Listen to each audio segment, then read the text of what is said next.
Hebreus capítulo 6, versículo 1. Irmãos, nós vamos falar sobre todo o capítulo. Vai ser mais um sermão analítico. Então, eu quero que você permaneça com a Bíblia aberta, viu? 6:1 diz assim: pelo que deixando os rudimentos da doutrina de Cristo, prossigamos até a perfeição, não lançando de novo fundamento de arrependimento, de obras mortas e de fé em Deus. Só esse versículo. Podeis assentar, irmãos. Então amém, irmão? Eu havia falado com vocês que nós falaríamos sobre continuar, né? Por que o texto, irmão? Glória a Jesus. Irmãos, eu quero que você permaneça com a Bíblia aberta no texto, amém?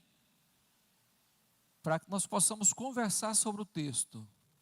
Para que você possa entender a Bíblia, é preciso você fazer uma análise no versículo, sempre um texto antes e um texto depois. Mas eu quero que você permaneça só nesse texto aqui, só no capítulo 6. Não dá para explicar um antes e um depois, por exemplo, o 5 e o 7. Mas eu quero que você entenda isso.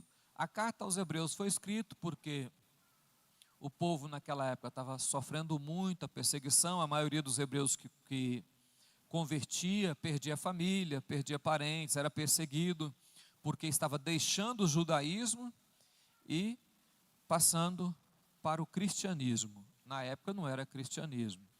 Aí, com essa perseguição, muitos deles tinham tendência de voltar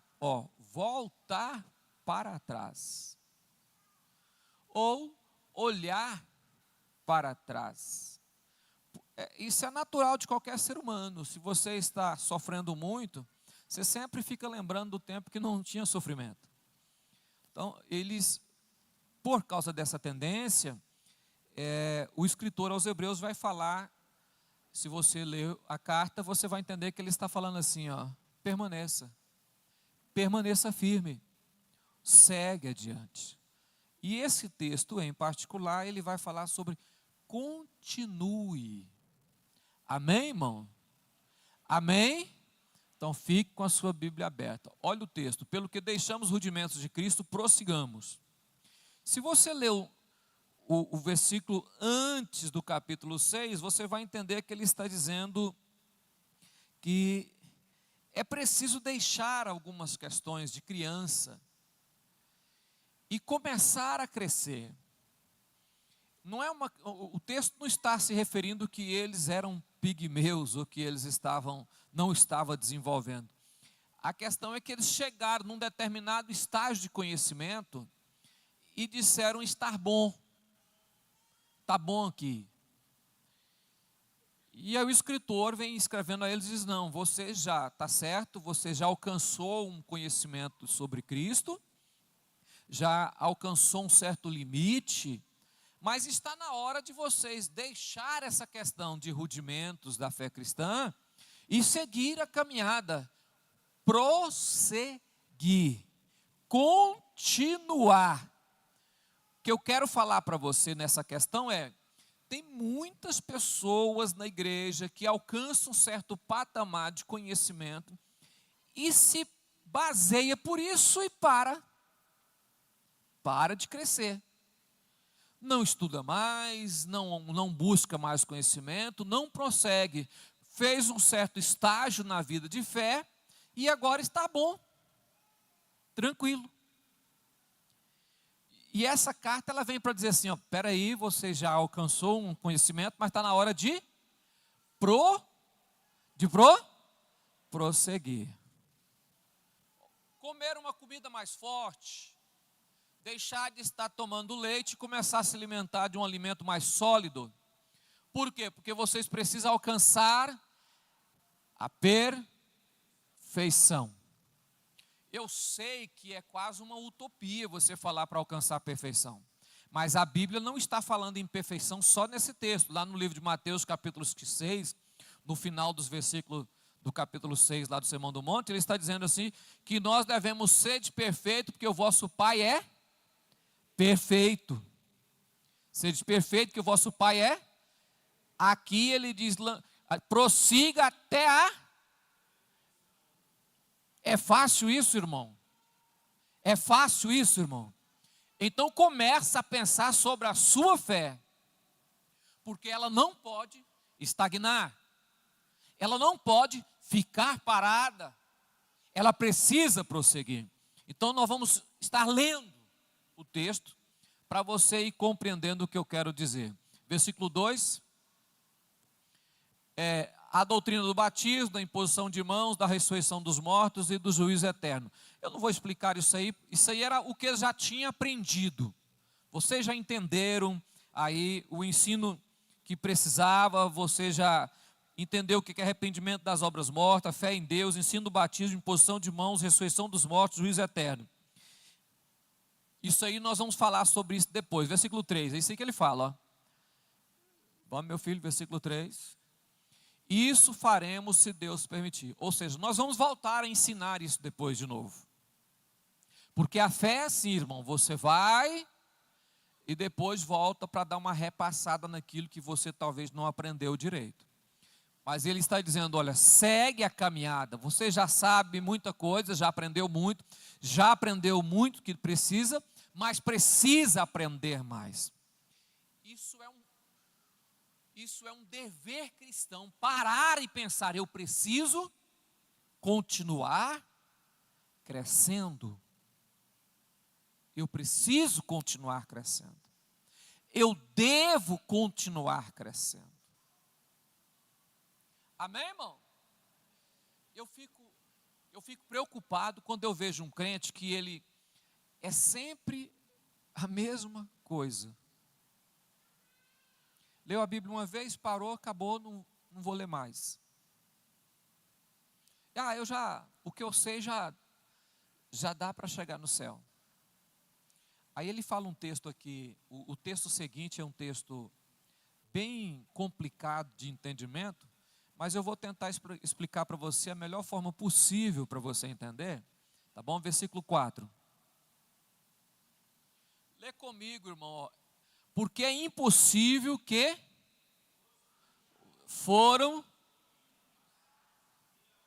provar o dom celestial, se fizeram participantes do Espírito Santo, versículo 5, provar a boa palavra de Deus e as virtudes do século vindouro, versículo 6, recaíram, seja outra vez, renovados para, pois assim quanto a eles de novo crucificaram a Cristo, crucificaram o Filho de Deus, expõem ao vitupério. Olha, veja bem o que o texto está dizendo. Vamos para o 7, irmão.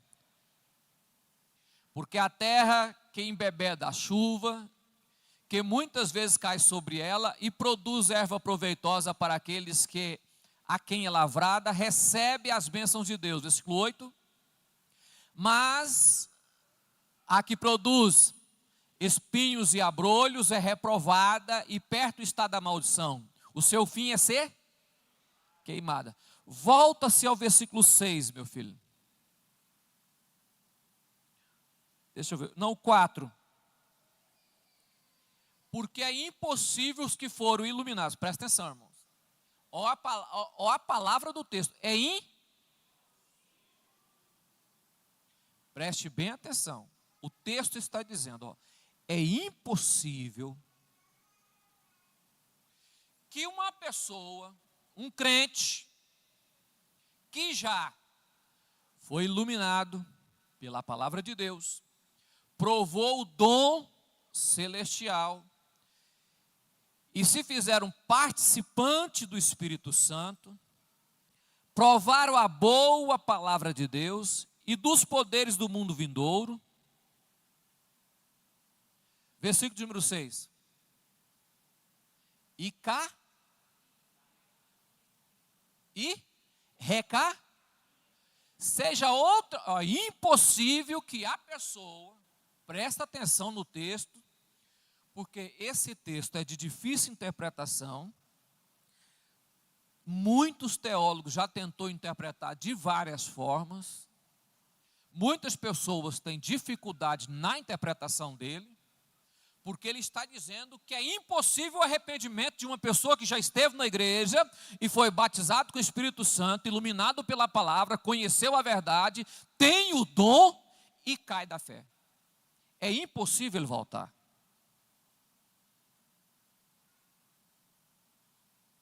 E isso é um caso sério, irmão. O que o escritor está tentando dizer? Tem pessoas que dizem que ele está dizendo que isso aí é só uma hipótese. Não é, ele não estava dizendo que... Ele falou, ó hipótese, é impossível vocês virem cair da fé. Mas não tem como interpretar o texto dessa forma. Eles têm teólogo que interpreta isso o seguinte: aquele que apostata da fé, mas aí não tem a palavra apostata, porque a palavra recaíram aí, não é apostasia. O grego não dá margem para ser interpretado como apostasia. Então, no meu entendimento, irmão, e na forma que eu entendo o texto, é a forma o seguinte, irmão. Se eu convivo com o evangelho, estou dentro da casa, recebo de Deus a sua bênção, Deus coloca a mão sobre mim, me ergue, me levanta, me usa, mas no meio de tudo isso eu não consigo produzir bons frutos. É impossível essa pessoa alcançar o arrependimento. Por que impossível? Porque todavia ele vai continuar dentro da igreja, não vai mudar de vida, não vai alcançar arrependimento e vai se perder dentro da igreja. Acontece que há pessoas que pensam que a salvação não se perde. Uma vez ganhou, não perde mais. Só que há muitos textos na Bíblia dizendo que nós deixamos Cristo. Não é que Ele nos deixa, nós que o abandonamos. Então, esse texto diz o seguinte: existem pessoas que ficam no nosso meio, mas não são dos nossos. Existem pessoas que estão dentro da igreja, mas não cresce, não muda, não transforma, não renova. E isso é perigoso.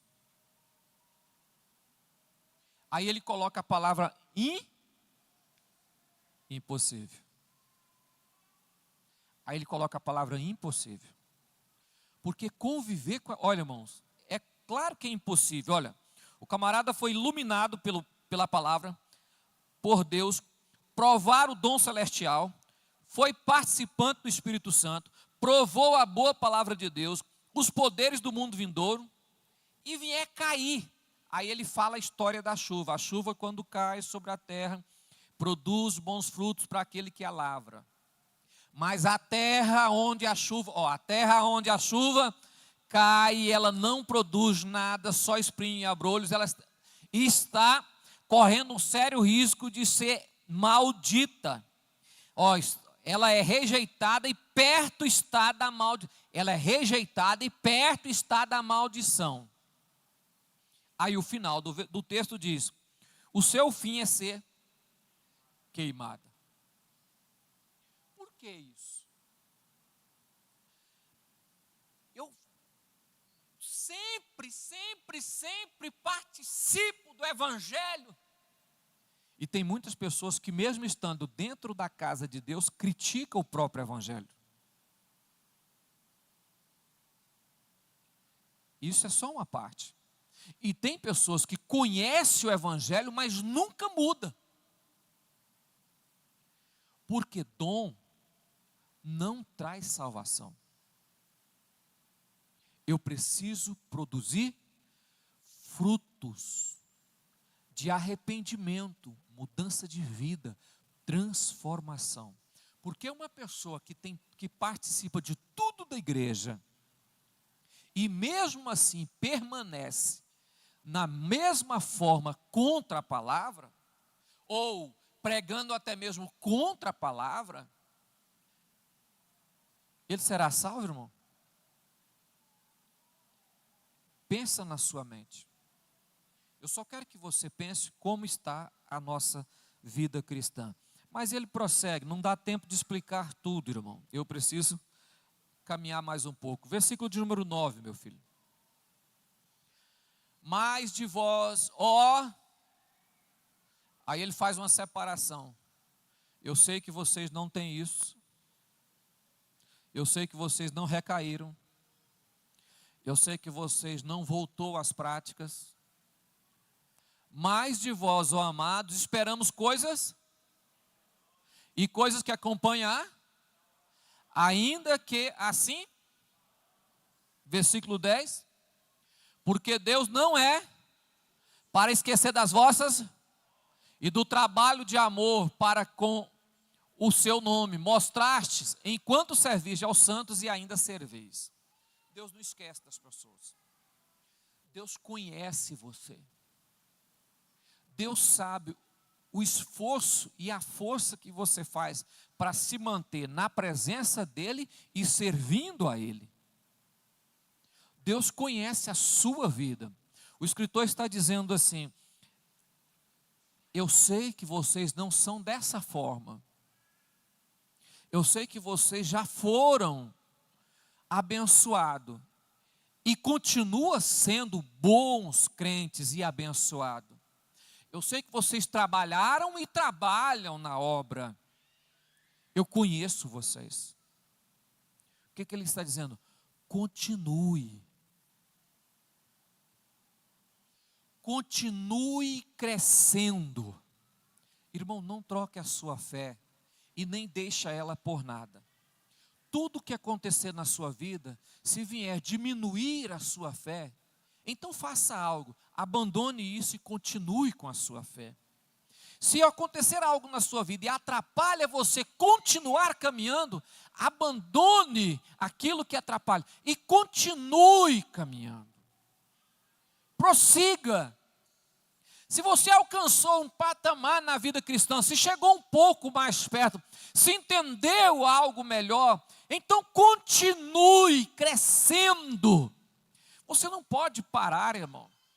Apocalipse capítulo 3, quando o Senhor escreveu as cartas às igrejas da Ásia, ele diz: eu tenho porém contra ti que deixaste o seu primeiro amor. Ele está dizendo: volta, arrepende-te e volta ao seu...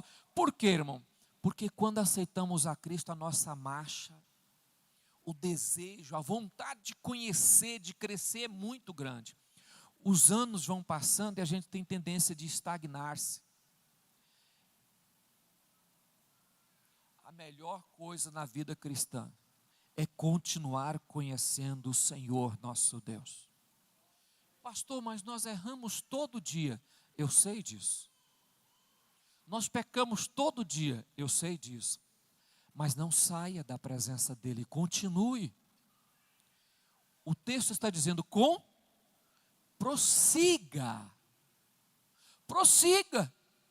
continue caminhando, fazendo aquilo que você precisa fazer para continuar crescendo. A fé, irmão, é viva. Ela não é uma fé que você começa e ela paralisa, ela tem um limite, não. Alcançar a perfeição é praticamente impossível. Mas nós estamos caminhando para ser perfeitos. Quantos aqui estão caminhando para ser perfeito? Então todo dia, prossiga. Não crie desculpa, não inventa. O texto vai dizer isso mais à frente. Versículo 11. Mas desejamos que cada um de vós mostre o mesmo cuidado até o fim, para completa certeza da esperança. Na minha Bíblia mostrando até o fim, mesma diligência, a mesma aplicabilidade, o mesmo esforço. Olha, desejo que cada um de vós mostre o mesmo esforço, colocando a mesma força de quando começou. Continue crescendo. Versículo 12. Versículo 12. Para que vós não façais negligentes. A palavra negligente no texto aí é preguiçoso. Ou, na minha Bíblia, ela diz indolentes. Olha para mim, irmão. Seja honesto. O quanto você tem de preguiça para as coisas espirituais? Preguiça de ler Bíblia. Preguiça de orar. Preguiça de jejuar. Muitos aqui já parou de jejuar, nós nem começamos o ano. Marcamos o jejum durante o ano todo. Muitos aqui não jejuam mais. Preguiça de ir para a igreja, irmão. Tem pessoas que têm tanta preguiça das coisas espirituais. Tem pessoas que para orar, para ele 10 minutos é uma eternidade, porque ele está com tanta preguiça. Nós oramos das 5 às 6:30 da manhã aqui. Eu sei que não é fácil. Mas se você acordar às 5 horas da manhã, ou acordar às 7 horas, qual o descanso que tem nisso, irmão? Ah não, eu vou dormir 1 hora a mais. Mas 1 hora a mais vai fazer falta na sua vida espiritual. Ela vai fazer bem para o seu corpo? Eu não sei, para mim não faz, mas talvez para você 1 hora a mais vai fazer falta para o seu corpo. Mas vai fazer falta para a sua vida espiritual. Você levantar um pouco mais cedo, dormir um pouco mais tarde, mas crescer espiritualmente é dever nosso. A preguiça nos impede de continuar, de prosseguir.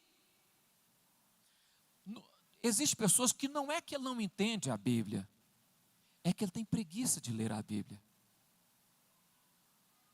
Porque para ler a Bíblia e entender, precisa ter paciência, paz na alma.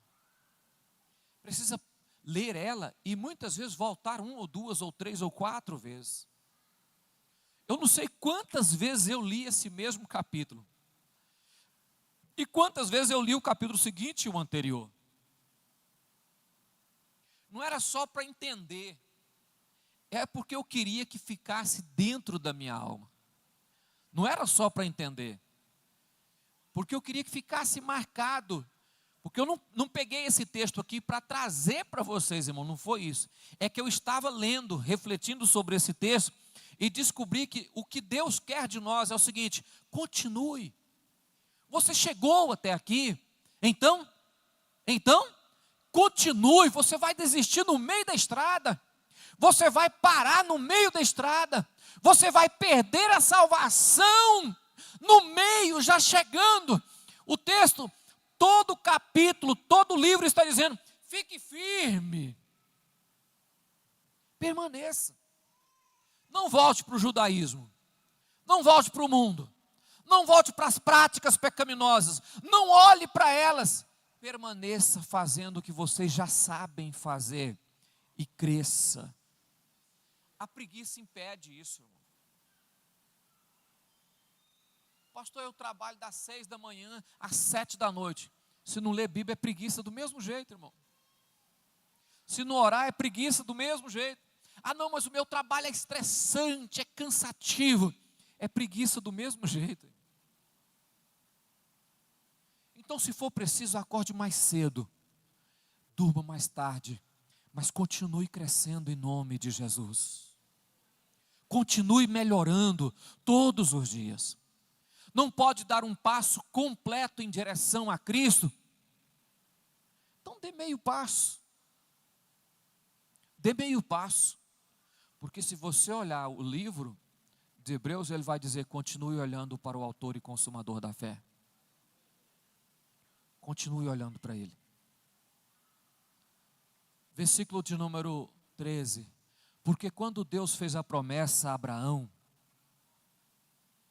como não tinha outro maior do que a quem jurasse, jurou por si mesmo, dizendo: certamente abençoado te abençoarei, multiplicando te multiplicarei. Versículo 15. Assim, esperando com paciência Assim, esperando com paciência, fez o quê? Você está vendo que ele conjuga as duas palavras na mesma frase? Olha, no mesmo texto ele está dizendo, esperando com paciência. Ele pega o caso de Abraão, que levou 25 anos esperando. Com paciência alcançou o céu não chega amanhã, mas nós vamos continuar esperando. Não volta amanhã? Não, mas eu vou continuar esperando a volta de Jesus. Se você veio para a igreja, aceitou Jesus e quer ser salvo,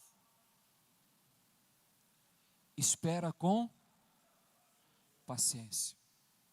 Ele coloca o caso de Abraão, porque ele está dizendo o seguinte, irmão. Deus cumpriu na vida de Abraão. Deus cumpriu, irmão. Vai cumprir, Ele prometeu, Ele vai cumprir na nossa vida. Tende só paciência. Você tem hora que você interpreta a palavra de Deus e não entende. Mas uma coisa você precisa entender na sua vida. A vida de fé, ela é crescente.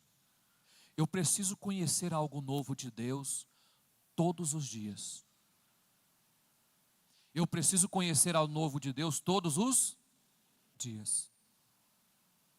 Se eu passar um dia sem aprender algo novo sobre Jesus Cristo e a fé, eu estou com preguiça. Eu preciso melhorar a minha vida. Eu preciso aplicar-me em crescer em direção à maturidade cristã, irmão. Vamos para o versículo de número 16. Porque os homens certamente juram por alguém superior a eles, e o juramento para confirmação para eles, o fim de toda contenda, para poder cumprir palavra. Pelo que, querendo Deus mostrar mais abundantemente a imutabilidade do seu conselho aos herdeiros da promessa, se interpôs com juramento. Mas para que por duas coisas imutáveis,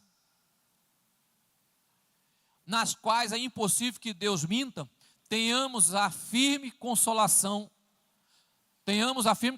nós os que pomos o nosso refúgio e reter a esperança proposta.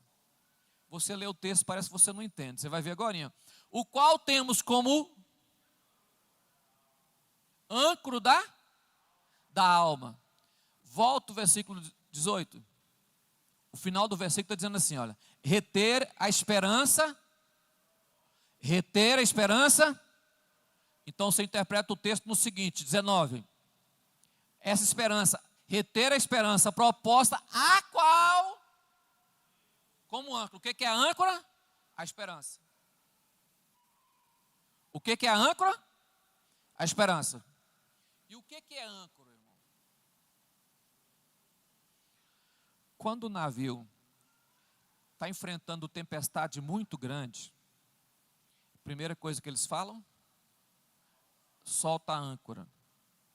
Quando a âncora desce, ela bate no fundo e ela pesa e prende em algo. Quando ela prende em algo, ela se estica. Quando ela estica, ela faz com que o barco não se mova muito. Ele move, mas não muito. Ele move pouco espaço.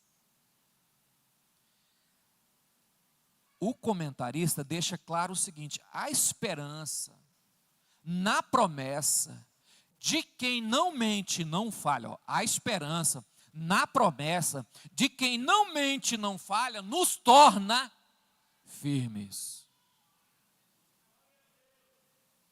Por quê, irmão? Porque qualquer coisa que o diabo falar com você, em qualquer hora do dia ou da noite, você vai dizer, quem prometeu é fiel para cumprir, eu creio nele e vou continuar esperando a promessa. Ele prometeu e ele é fiel para cumprir o que prometeu. A âncora. A âncora. Quando eu perco a esperança, o meu barco afunda, arrebenta. quando eu me fixo na esperança daquele que prometeu, não mente e vai cumprir a promessa que ele fez, eu permaneço seguro aonde estou. Posso até balançar, mas eu não saio do lugar, porque creio na promessa. Você quer ver como é que o versículo fecha, irmão? 20. A âncora está ancorada aonde? Aonde a âncora está, a nossa esperança, que é a âncora, está ancorada aonde? O nosso precursor que entrou por nós, feito eternamente, o sumo sacerdote segundo a ordem de Melquisedeque. Vou explicar por que ele falou que entrou por nós. A âncora está ancorada em? A âncora é a nossa esperança, ela está em Cristo, em Jesus. Jesus está diante do trono, aonde ninguém pode entrar a não ser o sumo sacerdote. Mas como ele é o sumo sacerdote, filho de Deus, está diante do trono, então a nossa âncora está ancorada em Cristo, que está diante do trono. A nossa esperança está diante do trono em Cristo Jesus. Por quê? Porque Cristo não muda e nem tem sombra de variação. Ele não vai sair debaixo do trono. Então nós estamos ligados pela esperança em Cristo Jesus, irmão. Eu pergunto, tem como perder a salvação dessa forma? Não. Mas é quando eu tenho toda essa esperança aqui. Quando a minha fé está ligada diante do trono de Deus em Cristo, a minha âncora, que é a minha esperança, está em Cristo Jesus. O meu barco pode até balançar, mas quem está segurando ele diante do trono é Cristo. Eu não estou ligado em outro lugar, eu estou ligado em Cristo diante do trono. Ele entrou uma vez só para oferecer sacrifício, ele está lá. Quem prometeu a fiel promessa não mente, nem tem sombra de variação, e eu estou com a minha esperança nessa promessa que é Cristo, que é a minha salvação. O escritor está dizendo o seguinte: não se titubeie, nem olha para um lado ou para outro, não fica analisando se dá certo ou não, se você vai seguir ou não. Olha firme e tenha esperança no Deus que te chamou e prometeu. Não mude, continue crescendo, continue crescendo. Ligado em quem? Ligado em Jesus Cristo, o Filho de Deus. Agora pensa comigo, irmão. Se eu continuar segurando essa corda e for puxando ela e aproximando, para onde eu estou indo? Para onde eu estou indo, irmão? Eu estou indo para o trono. Você não entendeu até agora que a âncora está em Cristo, Cristo está debaixo do trono e quem prometeu foi Deus. Se eu pegar nessa corda e for puxando ela, para onde eu vou, irmão? Eu vou para o trono, eu vou para o céu. Como não chegar lá? Aí, olha o pensamento do escritor. Então você prossiga, continue puxando a corda e aproximando. O seu barco vai balançar, mas não vai afundar. Ele pode até mexer um pouco, mas ele não vai sair do lugar e não vai afundando. Então você vai aproximar. Continue, irmão. O que faz uma pessoa sair da igreja é porque ele chega aqui e estagna. Ele fica esperando que você lê a Bíblia para ele. Fica esperando que você interprete a Bíblia para ele. Fica esperando que você dê a comida para ele. A gente dá comida para a criança, você põe na boca. Aí a criança vai crescendo, você vai pôr na boca. Depois você fala para a criança, não, agora eu te dou o prato e você come com a sua mão. Mas ele ainda não vai na panela. Mas continua pegando o prato, está cheio, você continua comendo. Mas vai chegar uma hora e um tamanho que ele vai ter que pegar o prato, ele vai ter que ir na panela, ele vai ter que pôr a comida. Mas vai chegar uma hora tamanho que ele vai ter que pegar a panela, botar a comida, cozinhar a comida, pegar o prato, botar no prato e comer. Agora, eu tenho esse estágio da minha vida espiritual. No meu primeiro momento, eu recebo a comida na boca. No meu segundo momento, eu recebo o prato, eu tenho que levar a colher na boca. No meu terceiro momento, eu vou ter que ir na panela. Mas eu não sei cozinhar. Mas no meu quarto momento, eu vou ter que cozinhar. E quando chega o ponto de cozinhar, aí o preguiçoso passa fome. Quando chega o momento dele ter que ler a Bíblia, interpretar a Bíblia, conhecer a Bíblia, para aproximar de Cristo, aí ele passa fome. Aí ele morre, porque não tem nutriente nenhum espiritual. Porque agora não tem quem sustenta ele. Aí ele para de crescer espiritualmente. Por que ele parou de crescer? Por que ele não alcançou maturidade? Porque agora ele vai ter que cozinhar a sua própria comida. Ele não vai esperar que eu dou na boca para ele todo o culto, né? Ele vai ter que ler a Bíblia todo dia e interpretar ela. Pastor, mas isso é muito difícil, é quase impossível. É a mais fácil que tem no mundo interpretar a Bíblia. Porque é o único livro que o autor está do lado. É o único livro que quem inspirou a Escritura está sentado do seu lado. Por que não interpretar ela? Por que não conhecê-la? O texto nos leva a deixar, antes do capítulo 6, os últimos versículos do capítulo 5, se você quiser ler depois, você pode ler. Nós estamos com tempo, abre capítulo 5 de Hebreus, irmão. Só para você não ficar confundido. Versículo 11, 5:11, vamos ler aí descendo, 5:11. Do qual muito temos que dizer, de difícil interpretação, porque vós fizeste negligente para... Já viu que os meninos birrentos que você vai ensinar eles a Bíblia? Eu estava ensinando aqui, tinha gente rindo, perdendo o seu tempo. 12. Porque devendo ser já, pelo tempo que você já tem de igreja, deveria ser mestre. Ainda necessitais que vos torne a ensinar quais sejam os primeiros rudimentos da palavra de Deus. E vos haveis feito tais que necessitais de leite e não de sólido mantimento. Porque qualquer que ainda se alimenta de leite não está experimentando na palavra da justiça, porque ainda é menino. Volta lá, irmão, porque ainda é? Porque ainda é? Versículo 14. Mas o mantimento sólido é para os... Para ele, irmão. O texto 6 vai dizer assim, prossiga para a perfeição. Ou seja, vocês ainda não são maduros. Mas o mantimento perfeito é para, mas o mantimento sólido é para os... Só alcança a perfeição quem já sabe cozinhar, irmão. Enquanto não aprender a cozinhar, você nunca vai chegar à perfeição. Nunca. Os quais, na razão de costume, têm os sentidos exercitados para discernir tanto o bem quanto o mal. Olha, ele está colocando que o perfeito é aquele que consegue discernir o mal e o bem. Versículo seguinte. Já é o 6, não é? Aí, ó. Aí ele já, porque deixando os rudimentos de novo da doutrina de Cristo. Ele está dizendo assim, será se eu vou ter que voltar a ensinar os princípios da fé de vocês? Porque até agora não compreendeu nem o princípio da fé? Pense comigo. Aonde você está na fé? Até quando você vai ficar se alimentando só de quem põe na sua boca?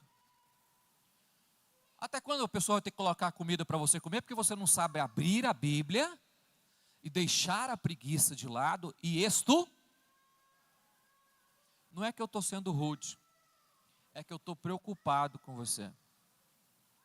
Suponhamos que um dia vocês recebam aí um pastor que não é preocupado com o ensino. Aí você vai ter que ser preocupado com o ensino.